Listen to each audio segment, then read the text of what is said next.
सुबह पहली गाड़ी से घर को चले जाओगे।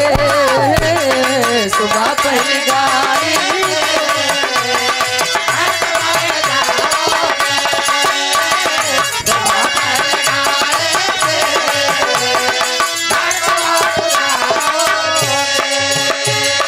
जब तुम्हें अकेले में मेरी याद आएगी।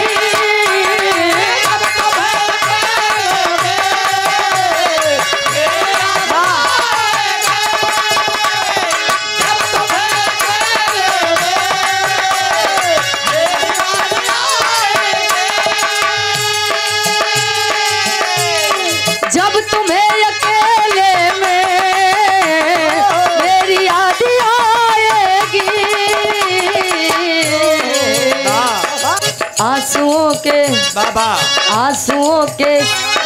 आंसुओं के साथ